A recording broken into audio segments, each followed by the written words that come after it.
Bonjour. Alors si comme moi vous avez toujours eu du mal à empaqueter un cadeau, eh bien ce tuto là ne va pas vous servir du tout, mais au moins va vous montrer qu'il existe une façon d'optimiser la chose en un joli paquet cadeau qui a une belle propriété de symétrie, vous allez voir tout de suite.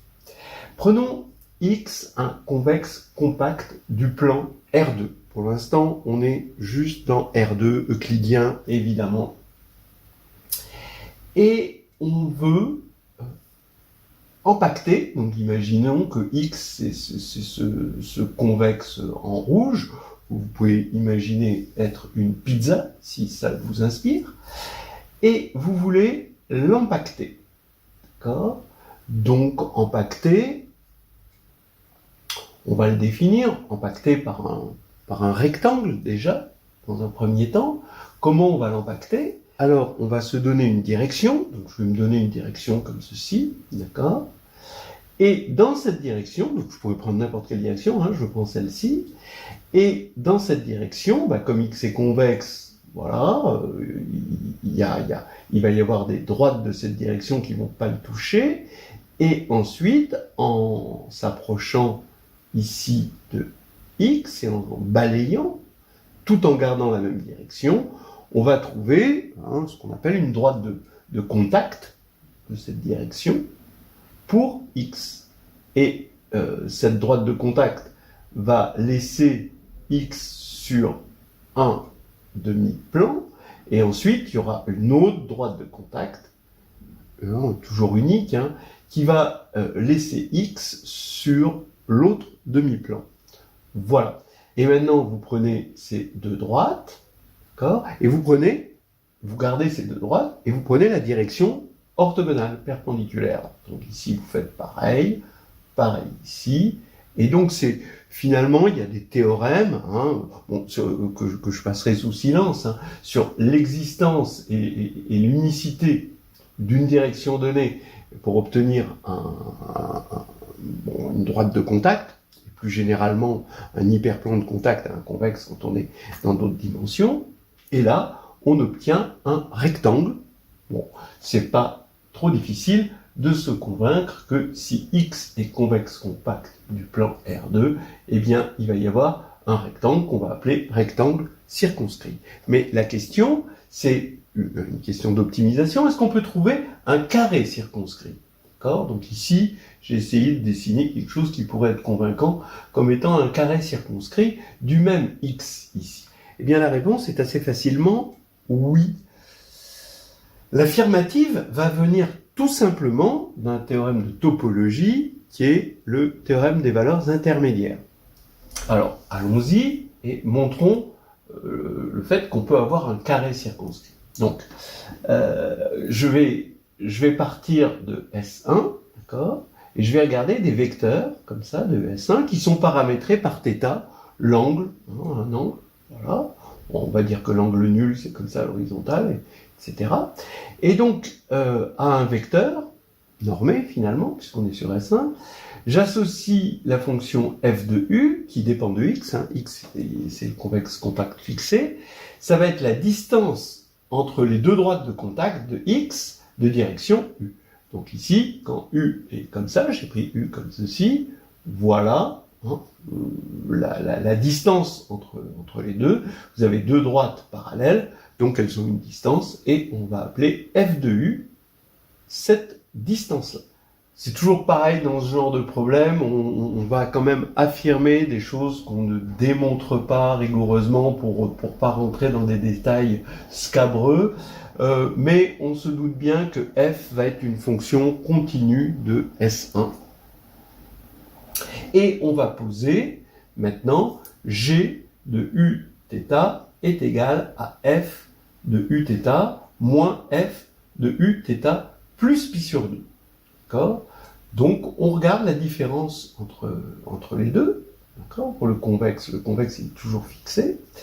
Et quand on va regarder g de uθ plus pi sur 2, par définition, c'est f de uθ plus pi sur 2 moins f de uθ plus pi sur 2 plus pi sur 2, donc plus θ plus pi, mais ça, c'est pas le même vecteur, mais il définit la même direction. Donc f de uθ plus pi, c'est aussi f de uθ, d'accord, parce que la direction est la même. Mais là, ça veut dire que c'est égal à l'opposé de g de uθ. Donc, on a une fonction g qui est continue, qui va passer d'un nombre réel à un réel opposé. Eh bien, le TVI va nous dire qu'il existe un alpha tel que g de u alpha égale 0. Donc, on va avoir une direction pour laquelle la distance ici sera égale à la distance ici orthogonale, et donc ça veut dire qu'on aura un carré circonscrit et on aura empaqueté notre pizza dans une boîte carrée. D'accord ? Voilà. Donc on voit bien que dans ces problèmes d'empaquetage, eh bien, la topologie est notre ami. Donc maintenant, on va passer de la dimension 2 à la dimension 3, et vous allez voir que le théorème des valeurs intermédiaires, le fameux TVI, il a atteint ses limites, et il ne va pas pouvoir nous suivre jusque-là. Mais un autre théorème va prendre le relais, c'est ce que vous allez voir. Donc, même question pour X convexe compact de R3. Est-ce qu'il existe un cube circonscrit ? Bon, si vous avez bien compris ce qui s'est passé ici, vous n'avez pas de mal à imaginer qu'il suffit de montrer que si f est continu de la sphère maintenant, plus S1, mais de la sphère dans R, alors il existe 3 points P1, P2, P3 de S2, qui sont 2 à 2 orthogonaux, c'est-à-dire que si on les considère comme vecteurs, d'accord, ils correspondent à des directions orthogonales, 2 à 2 orthogonales, telles que f de P1 égale f de P2 égale f de P3. D'accord ? Regardons ce qui s'est passé en dimension 2. On a trouvé un vecteur ici tel que l'on peut voir comme soit un vecteur, soit un point du cercle, tel que g de u alpha est égal à 0, c'est-à-dire, si vous voulez, qu'on a trouvé 2 points du cercle, donc ici égale 0, c'est-à-dire que ça, c'est égal à 0, donc finalement 2 points du cercle qui correspondent à des vecteurs orthogonaux, et pour lesquels f a la même valeur. Voilà. C'est exactement ceci, c'est la généralisation, et c'est ce qui va nous permettre d'avoir des parallélépipèdes, d'accord, rectangles, ok, qui peuvent être obtenus en dimension 3 par généralisation de ceci, mais avec la même distance sur toutes les directions, et donc obtenir vraiment un cube circonscrit. C'est ça notre théorème. Eh bien, on va prouver ce théorème. C'est un théorème dû au mathématicien Kakutani dans les années 40.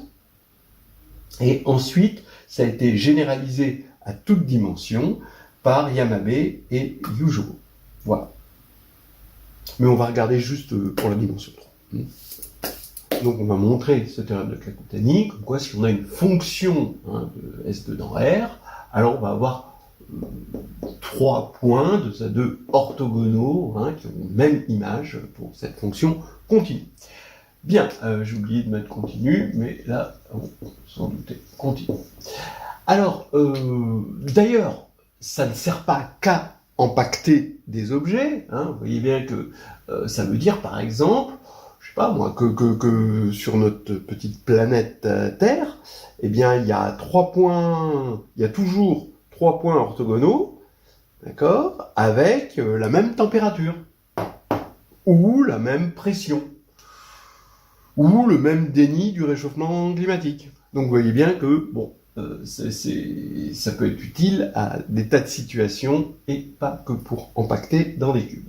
Alors maintenant, on va parler de ce qui va remplacer le TVI dans ces histoires, parce que en fait c'est un argument topologique qui va nous aider ici, mais un peu plus profond que le théorème des valeurs intermédiaires, et c'est des problèmes de groupes fondamentaux, de classes, hein, de lacets à l'intérieur d'un espace topologique. Alors, regardons ce qui se passe en dimension 2. En dimension 2, je vais regarder un plan et je vais enlever un point que j'appelle O et je regarde pi, le plan moins O. Et je vais regarder les classes de chemin ou les classes de lacets, plutôt, je devrais dire de lacets. D'accord ? Donc je pars d'un point quelconque et je vais créer un lacet. Et je vais regarder ces lacets à homotopie près. C'est-à-dire que je m'autorise à déformer ces lacets de façon continue. Donc, je pars d'un point et j'ai des lacets qui ne vont jamais vraiment oser faire le tour complet, d'accord ? Ils peuvent partir un petit peu, mais ils reviennent, ils entoureront pas le point interdit ici haut. Et là, eh bien, je peux les rétracter continuellement ici jusqu'au lacet trivial, c'est-à-dire juste un point. Mais j'ai des lacets qui vont, bon alors ils peuvent être un peu turbulents, d'accord, revenir en arrière, etc. Mais globalement, ils vont faire ici un tour. Et cela, je pourrais pas les rétracter comme j'ai fait pour celui-ci. Je pourrais pas les ramener continuellement en un point parce que là maintenant, cet élément-là est interdit et donc je peux pas revenir en arrière comme ça. D'accord, je peux pas contourner, mais ici on a quelque chose d'incontournable. Bien.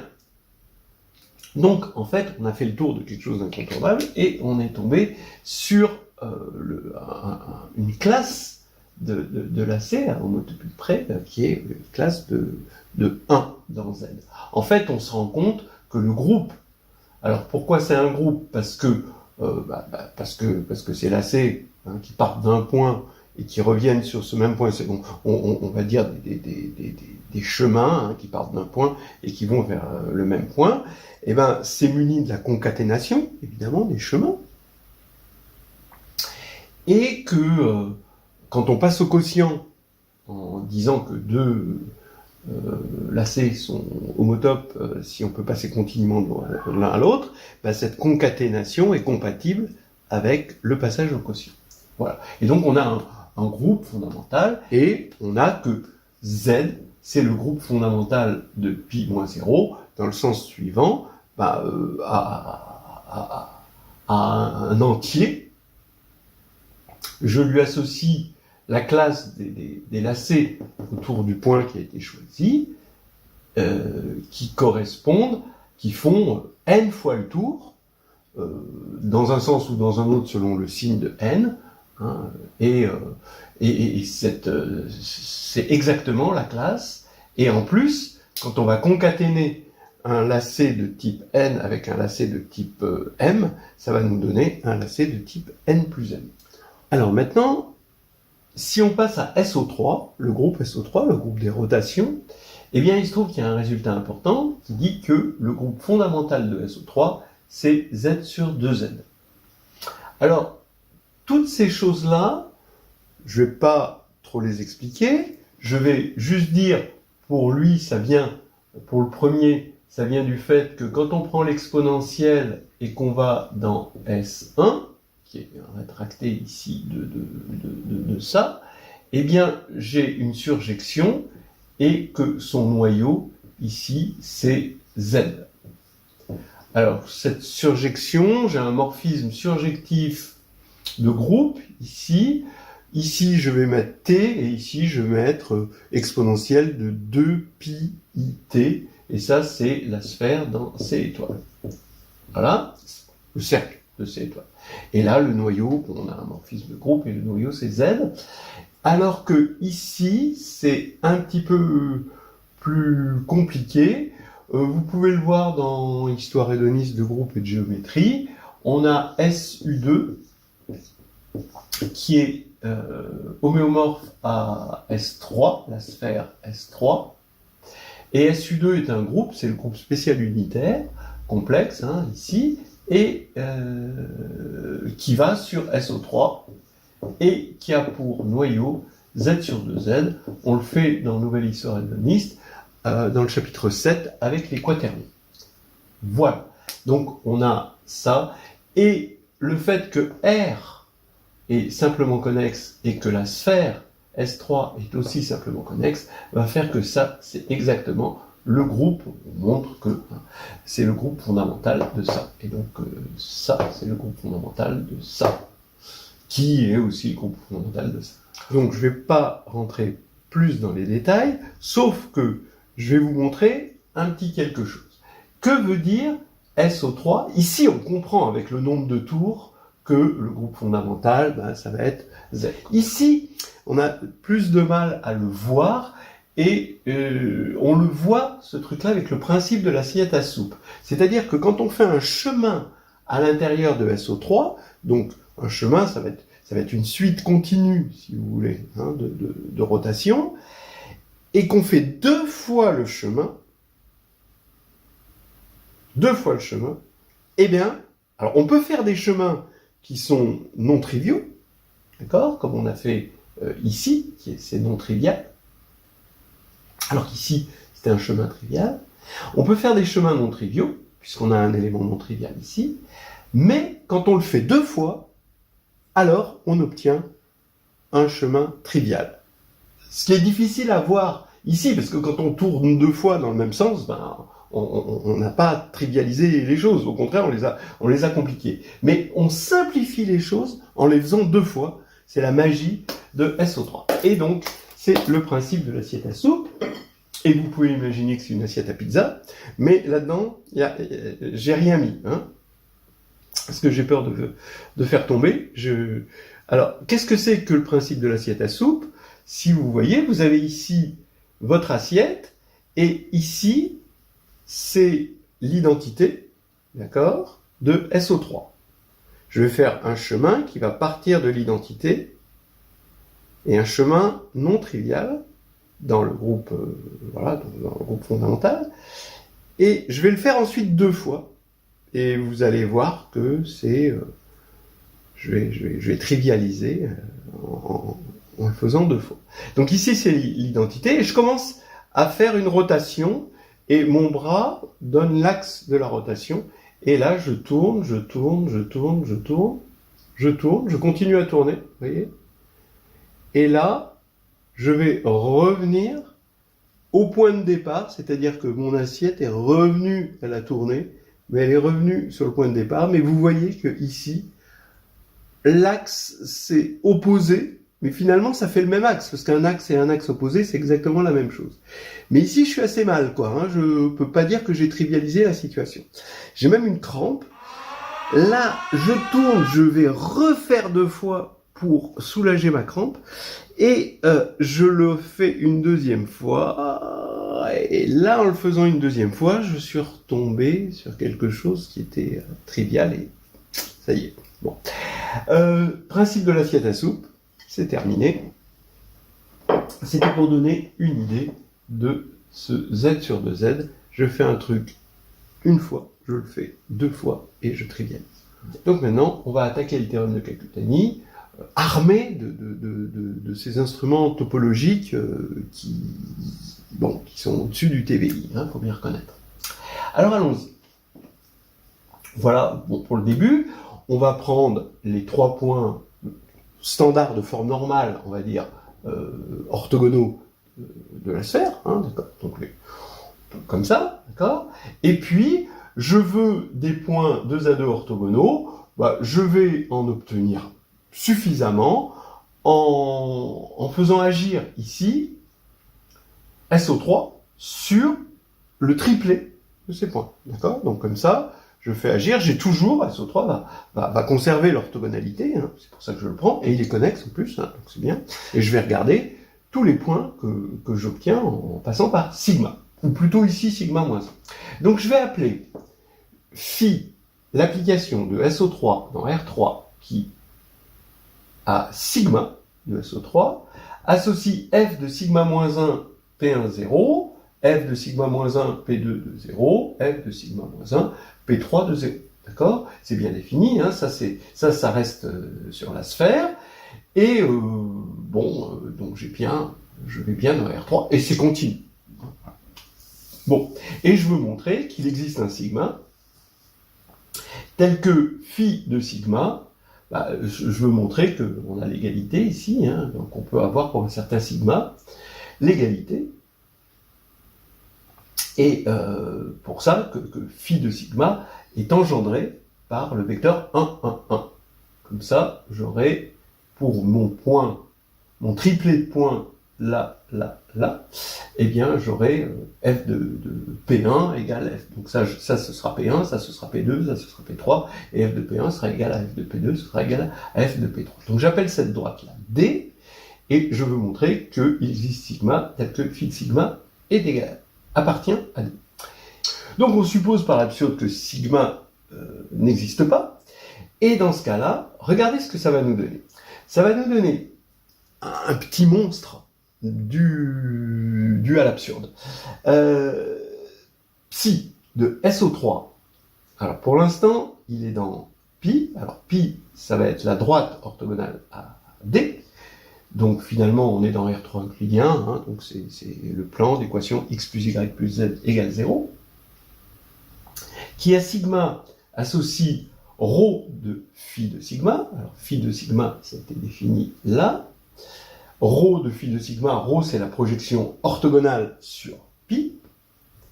Et donc on est dans pi, puisqu'on a pris la projection orthogonale sur pi, mais comme un tel sigma ici n'existe pas, on peut jamais être sur D ici, donc on ne sera jamais sur 0 ici.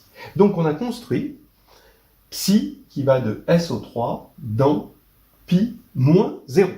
Donc maintenant, on va introduire sigma indice θ, la rotation d'axe D, et donc θ. Donc ça nous fait toute une famille de rotations, et en particulier sigma indice 2π sur 3 va envoyer lui sur lui, lui sur lui, lui sur lui, d'accord, dans ce sens-là. Alors l'axe est orienté par 1, 1, 1, et vous le faites avec les trois doigts, vous voyez bien que vous avez quelque chose d'ordre 3 qui fait passer de là vers rotation. Alors maintenant, donc j'ai écrit comme ça, PI 0 va vers PI plus 1, 0. Bien sûr, I doit être vu modulo 3.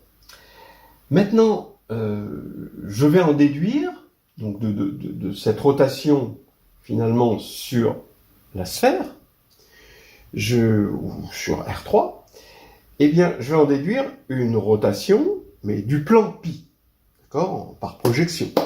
D'accord ? Donc ça veut dire que je vais récupérer sur le plan pi une rotation, dès que j'ai une rotation d'angle θ, je vais avoir une rotation d'angle θ sur pi qui va être définie en faisant commuter avec la projection orthogonale. C'est-à-dire que je vais avoir en particulier taux 2π sur 3, donc ça c'est une rotation de pi, d'angle 2π sur 3. Alors attention, mon pi c'est peut-être pas, ça c'est le plan, c'est mon plan. Je voulais pas l'appeler P. Maintenant pi c'est vrai que c'est embêtant. Bon, pas grave, on a compris. Alors, donc on a une rotation d'angle 2π sur 3 ici, qui provient exactement de cette rotation-là, en faisant commuter avec la projection. Donc ici, on part par exemple de R3, on fait la rotation, ensuite on projette sur pi, c'est pareil que si on partait de R3, on projette d'abord sur le plan pi, et ensuite on fait la rotation. Donc on a ça. Dernière formule avant de démarrer les hostilités. Quand je vais regarder, étant donné que par linéarité, comme P1 va vers P2, qui va vers P3, qui va vers P1, ça veut dire que sigma de 2π sur 3 de x, y, z, on est sur R3, c'est z, x, y. Voilà, vous le vérifiez pour P1, pour P2, pour P3, comme c'est linéaire, c'est bon. Voilà, alors là maintenant, on attaque les calculs. Bon, alors voilà des petites choses qui se disent assez bien avec des représentations, mais on va le dire de façon élémentaire. Quand on va calculer phi de sigma indice θ plus 2pi sur 3, regardez, donc par définition, donc j'applique cette formule-là, j'ai ceci, voilà, mais il se trouve que, bon, alors de toute façon, sigma θ plus θ', ça fait sigma θ rond sigma θ', et puis ça commute, hein, parce qu'on est c'est circulaire. Donc ici, vous allez avoir sigma indice 2pi sur 3, alors moins 1 de P1, 0, mais ça, on a vu que c'était en fait P3, 0. Donc il va rester sigma θ moins 1 de P3, 0. Et là, de la même manière, on va avoir sigma θ moins 1 de P1, 0, ici. À chaque fois, on va en arrière de 2pi sur 3, et là de P2, 0. Donc, on reconnaît, d'après la formule qui est ici, d'accord, sigma 2pi sur 3, 2, comme si on avait mis ici 1, ici 2, ici 3. Donc, c'est-à-dire phi de sigma θ. Donc, vous avez cette formule, ça, c'est égal à ça. Maintenant, je vais en déduire une formule au niveau des psi. Psi de sigma θ plus de pi sur 3, c'est ρ, par définition, de phi de sigma indice θ plus 2pi sur 3. La définition, elle est là. C'est ça, psi de θ. Hein, d'accord? Donc on a pris ça. Donc maintenant, j'utilise cette formule-là, ici, et maintenant je fais commuter ça, comme c'est ici. Voilà. Donc, je vais maintenant me servir de cette formule à fond au niveau des chemins. Donc là maintenant, ça y est, on va pouvoir transcrire tout ça en termes de chemin et de lacet. Alors, on va considérer le chemin suivant, le chemin continu, hein. Je vais appeler C indice θ1, θ2, le chemin consistant des psi de sigma θ, où θ varie entre θ1 et θ2. Donc, par notre hypothèse absurde, c'est bien un chemin dans pi moins 0. Et c'est un chemin continu, parce que psi est continu. D'après la formule qu'on a obtenue ici, quand on va regarder le chemin de 2pi sur 3 à 4pi sur 3, eh ben, c'est exactement, d'après ça, le chemin de 0 à 2pi sur 3, mais tourné, d'accord, de 2pi sur 3, avec taux de 2pi sur 3 ici. Et pareil, si on le fait deux fois, je répète ça une deuxième fois, et j'ai que le chemin de 4pi sur 3 à 2pi, ici, c'est taux de 4pi sur 3, de C de 0 à 2pi sur 3. Voilà, bon, ça c'est assez clair.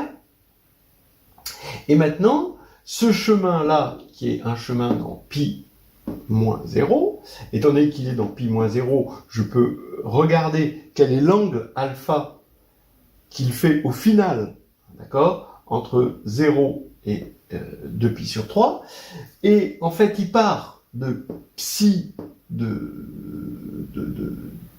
sigma 0, d'accord, hein, psi de sigma 0, et il va jusqu'à psi de sigma 2pi sur 3. Mais psi de sigma 2pi sur 3, d'après cette formule, c'est taux de 2pi sur 3 de sigma 0. Donc ça veut dire tout simplement qu'il a tourné de 2pi sur 3. Voilà. Donc globalement, il a fait ce qu'il voulait, hein, le chemin. Il a même pu faire plusieurs tours, mais au début, entre le début et la fin, il a fait 2pi sur 3. Donc son angle, il est de la forme 2m de pi sur 3 avec m dans z. Parce qu'il a pu, voilà, il a pu faire plusieurs tours, voilà. Mais ce chemin, il est comme ceci. Alors maintenant, on va concaténer les chemins C de 0 de pi sur 3, C de 2pi sur 3, 4pi sur 3, et C de 4pi sur 3, 2pi sur 3. Vous remarquerez que d'après ces formules, étant donné qu'on n'a fait que tourner de 2pi sur 3 pour passer de lui à lui, de lui à lui, eh bien, l'angle global qui aura été effectué, alors après qu'on peut normaliser on peut le normaliser sur le cercle unité, hein, l'angle global de chacun est aussi de alpha. Donc quand on va concaténer, on va avoir en tout 3 alpha. Donc 6m pi plus 2pi. Donc maintenant, je vais considérer, d'une part, le lacet gamma, qui lui est dans SO3. D'accord? Il est constitué de sigma de θ, θ compris entre 0 et 2π. D'accord? Donc vous le voyez, hein, vous faites le tour comme ça, vous voyez, vous faites ce lacet. Alors, ce lacet, vous avez vu, il pose un problème. Mais par contre, quand on le fait 2 fois, principe de lacet à soupe, 2 gamma est homotope à 0. Très bien. Donc maintenant, comme psi est continu, quand on va faire psi, hein, bon, la continuité, une application continue, évidemment, elle conserve l'homotopie, et parce qu'elle conserve les déformations continues, et donc on va avoir psi de 2 gamma, qui devrait être homotope au lacet trivial. Bien. Donc ici, parce que c'était homotope au lacet trivial, donc ça devient quelque chose par psi homotope au lacet trivial. Mais psi de 2 gamma, ben, il fait quoi? Il fait 2 fois, finalement, cet angle-là, d'après ce qu'on a vu. D'accord? Bon, on fait 2 fois sigma, on fait 0 de pi, puis ensuite on refait la même chose. 2 fois, on resserre la soupe. Et donc, ça voudrait dire que, comme c'est homotope au lacet trivial, ça voudrait dire que cet angle qu'on a fait, il est nul. Parce que on a vu au départ que là, quand on est passé sur un plan auquel on a ôté un point, bah, les seuls lacets triviaux, c'est les lacets qui, globalement, ont fait un angle nul. Ben oui, ben non, parce que ça voudrait dire que cet angle-là est nul. Mais cet angle-là, malheureusement, vous pouvez le prendre sous toutes les formes que vous voulez, il n'est pas nul. Parce qu'on a fait au moins, même si m égale 0, d'accord, on a fait au moins 2π, et même 2 fois 2π. Voilà. Donc là, c'est non nul. D'où la contradiction. Donc, on a démontré notre théorème. Donc, on a démontré la possibilité d'empacter, d'accord, un convexe compact dans un cube de façon complètement optimale. Et voilà, on a ce théorème assez cacou de Kakutani.